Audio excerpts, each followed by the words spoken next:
Maman a demandé à son mari de me trouver un stage professionnel dans sa société, car c'était difficile pour moi de passer mes journées à ne rien faire. J'ai commencé dans le classement des archives. En fait, il fallait restructurer l'archivage et entre les fichiers classés en machine. Il fallait les scanner un par un, les sauvegarder sur l'ordi qui m'avait été alloué et mettre une autre copie sur des disques durs externes que je devais nommer méthodologiquement avant de les transmettre pour être sécurisés. La société d'un ami à lui avait pris feu et il avait peur de perdre ses documents. On m'a appris et très vite, j'ai pris la main. Il faisait dans les assurances et avait sa propre boîte. J'ai recommencé à réapprendre à vivre en ayant toujours les habits des musulmans qui cachent de partout. Je pensais beaucoup à mon père et je n'avais aucune idée sur comment le localiser. Dieu merci, j'ai pu trouver le profil de sa femme, celle avec qui il était au Gabon, sur Facebook. Je lui ai écrit et j'ai laissé mon contact afin qu'elle le communique à papa. Après le travail, j'ai appelé Merveille ce jour-là et nous sommes sortis nous balader un peu. C'était même la première fois que je m'offrais du bon temps comme ça depuis un moment. On a acheté des glaces et on a causé. On a été au bois Sainte-Anastasie, on y a marché. Après, on a fait le chemin du Hilton jusqu'à la poste à pied avant de se séparer. Elle me racontait les dernières nouvelles des copines avec qui on traînait et on riait de tel ou tel autre sujet. Quand on a fini et que je suis rentrée, ça me l'a fait tellement de bien de me balader que j'y ai dormi comme un bébé, sans ramener les souvenirs douloureux dans ma tête. Le lendemain, j'ai fait ma prière et je suis allée au travail. Quand je suis arrivée, j'ai reçu le coup de fil de mon père. « Allô, Maïra ?»« Papa ?»« Oh, ma petite fille, quand ta belle-maman m'a donné ton message, j'ai cru que c'était un piège ou un mensonge de je ne sais qui. C'est vraiment toi ? » ?»« Oui, papa, c'est moi. Tu vas mieux ? » ?»« Oui, ma fille, je vais très bien même. Je suis à l'école. » »« À l'école ? » ?»« Oui, à la faculté de théologie de Libreville. » »« Et qui est ? Tu apprends quoi là-bas ? » ?»« Comment ça, j'apprends quoi ?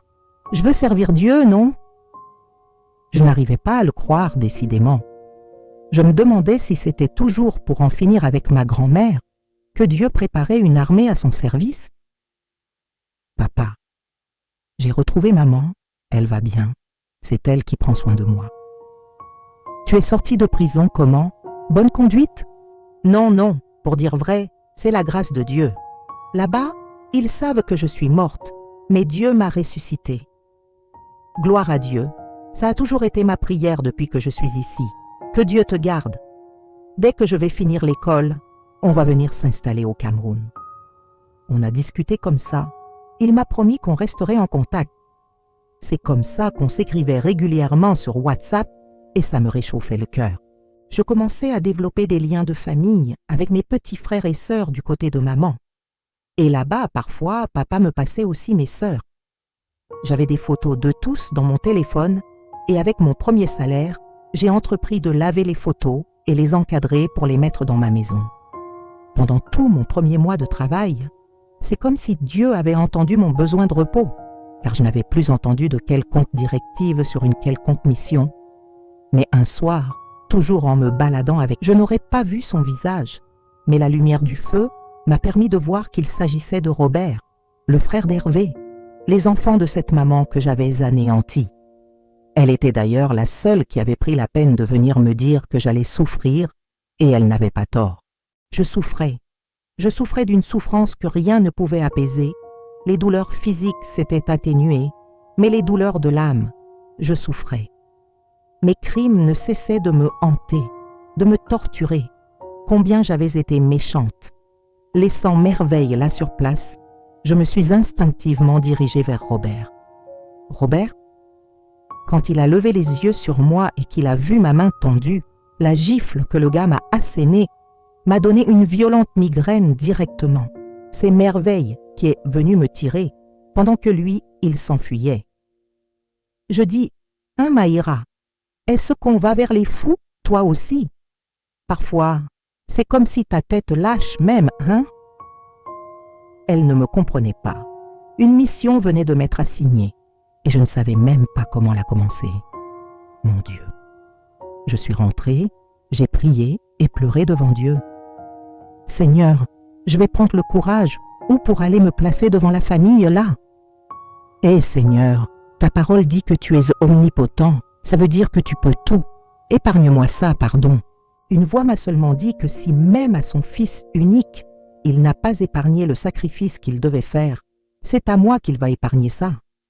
J'ai prié n'importe comment pendant plusieurs jours, mais rien. J'ai jeûné, rien. Finalement, je me suis dit que, ok, je ne vais pas faire, je ne pouvais même pas. On allait me lyncher là-bas chez les Bassa, Mahama, le genre de mal que j'avais fait. Non. Je suis restée tranquille, comme si je n'avais pas reçu d'instruction. Je ne priais même plus pour ne pas me sentir coupable. J'allais au travail normalement et le soir, j'allais chez maman pour me changer les idées avant de rentrer. Un jour, j'ai vu un numéro inconnu m'appeler. J'ai hésité avant de décrocher parce que parfois, les gens m'appelaient pour me menacer. Même grand-mère elle-même me menaçait souvent ou me demandait de donner l'enfant, donc je n'ai pas décroché la première fois. Deuxième fois encore, le téléphone a sonné fort. Fort, j'ai pris. Allô? Maïra, où est l'enfant? Où est l'enfant? Tu as récupéré l'enfant? J'ai d'abord raccroché, tellement j'étais surprise. Je pensais que c'était encore les gens qui me menaçaient, mais après avoir raccroché, j'ai pensé au message et à la voix. C'était la femme du pasteur. Elle me demandait quoi comme ça? J'ai vite rappelé. Madame, il y a quoi? Elle pleurait à chaudes larmes. Il y avait une fille ici de l'église qui me gardait l'enfant quand j'allais faire mes courses. Je suis rentrée, je ne la vois plus, même ses affaires. Je ne vois plus même pour l'enfant. Je ne vois pas certain. C'est toi? Moi? Comment? Je ne sais pas. Moi, je n'ai plus de nouvelles de l'enfant, car vous ne vouliez plus m'en donner. Vous m'avez traité comme une paria, alors que vous faisiez confiance à quelqu'un qui n'en était même pas digne. La pauvre petite Manuela. Ils avaient réussi à la prendre. Comment? Alors que Dieu m'avait promis. Dieu! J'avais brisé l'alliance en refusant de réparer le mal que j'avais fait. Voilà pourquoi il m'avait tourné le dos. Non, pas ça. Pas Manuela, pas ça. Seigneur, je ferai tout ce que tu veux, je te jure. Je ferai tout ce que tu veux, je te jure. Voilà la chanson qui, au lieu de m'emmener vers la maison du pasteur pour pleurer la disparition de Maïra avec eux, m'a plutôt conduite à Ezeka. En route, j'ai reçu sur WhatsApp la photo de celle qui avait fui avec Manuela. Elle était recherchée contre forte récompense. J'avais appris par les journaux que cette maman avait décidé de s'installer au village après la tragédie qui était arrivée à ses fils. J'ai pleuré tout le long du voyage jusqu'à ce que mon voisin m'interpelle. « Ma fille, tu as perdu quelqu'un ?» J'ai secoué la tête en signe de oui. Je n'avais pas perdu quelqu'un? Si. Il avait été facile pour moi de faire du mal, mais maintenant qu'il fallait aller arranger, je tirais le corps. Dieu m'avait fait ça dur. Je l'ai supplié de me pardonner, de veiller sur ma fille, de l'enlever dans les mains de ses ennemis. Elle était innocente. Pourquoi il l'avait livrée? Ouh, Dieu! J'ai pleuré jusqu'à... Quand je suis arrivée à Ezeka, il était 15 heures. Je me suis renseignée chez les chargeurs de la gare et ils m'ont indiqué où habitaient les parents des ébenguistes qui étaient devenus tous fous. C'était comme une histoire que tout le monde connaissait dans le village. En me dirigeant vers cette maison, j'ai prié « Seigneur, ta grâce, ta faveur. Je ne sais pas comment ils vont me traiter. Voilà ma fille qui est déjà partie. Moi aussi, je vais mourir aujourd'hui, mais je sais que je le mérite. » Je suis entrée dans leur portail qui était ouvert. C'était une maison moderne et bien grande, mais ça se sentait que la priorité de cette famille n'était plus de s'en occuper. J'ai trouvé un jeune homme en train de sucer de la canne à sucre dehors. « Bonjour, SVP. »« Oui, bonjour. »« Maman est là ?»« Oui, elle est à la boutique derrière. Ressortez et vous longez le portail. » J'ai suivi ses instructions et je suis ressortie. J'avais alors couvert mon visage jusqu'à... Il faisait chaud, mais tout mon corps était couvert. Quand je suis arrivée, elle était assise à l'entrée de sa boutique.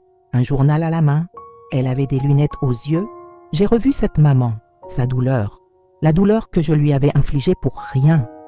J'ai eu terriblement mal, sans le vouloir. Je suis tombée à genoux et mon bruit au sol l'a fait sursauter. « Et qui est ma fille? Ça ne va pas ?» Elle s'est levée et elle a accouru vers moi. « Tu ne vas pas bien, ma fille ?»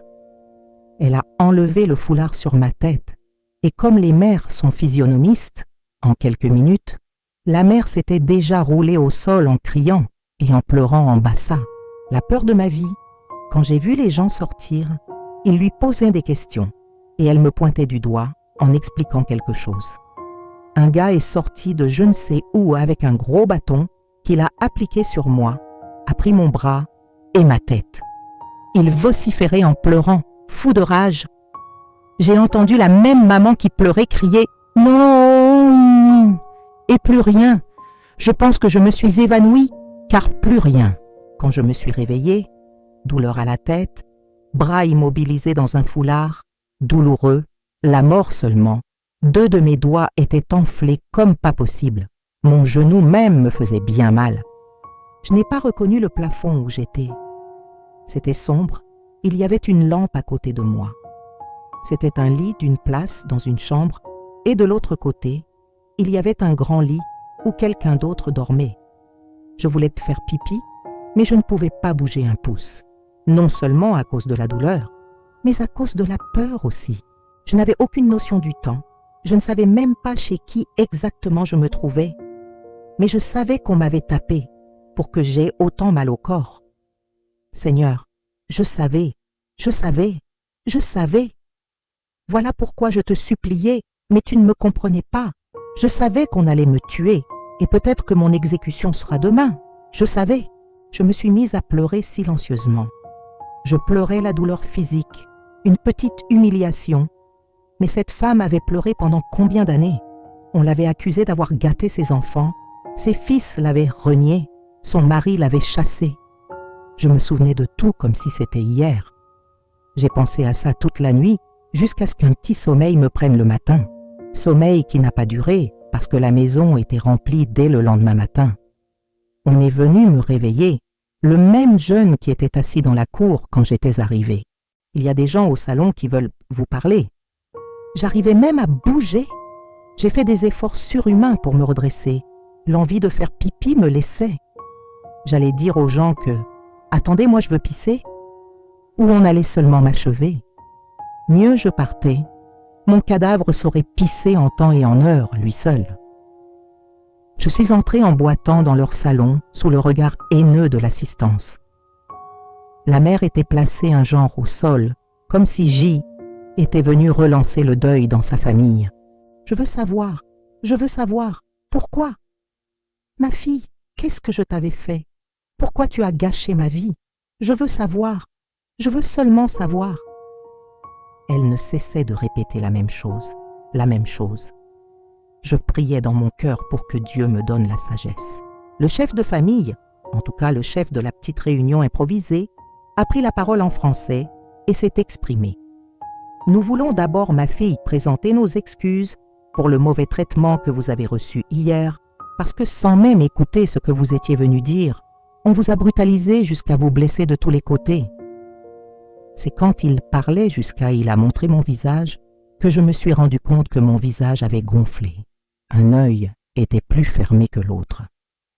Au nom des habitants de ce quartier et au nom de ma famille, je vous demande pardon.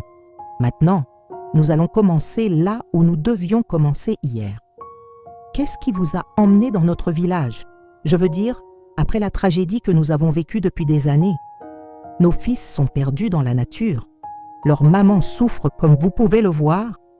Leur père est mort et elle n'a même pas pu enterrer son mari parce qu'on l'accusait d'avoir tué ses enfants. Mais elle dit que c'est vous qui avez fini ses fils. Qu'avez-vous à dire? Je suis restée silencieuse et tout le monde me regardait. C'est alors qu'en regardant bien l'assistance, j'ai constaté que la sœur de cette maman, la tante des garçons, était là et elle n'était pas seule. J'ai reconnu 2 autres personnes qui étaient aussi des sorciers de l'autre côté. Ils étaient tous là à me poser des questions. Je suis restée longtemps comme ça, sans tousser. La maman s'est levée et est venue s'agenouiller devant moi.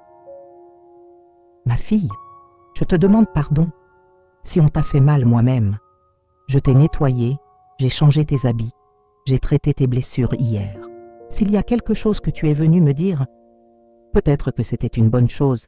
C'est la douleur qui m'a fait crier et alerter tout le monde.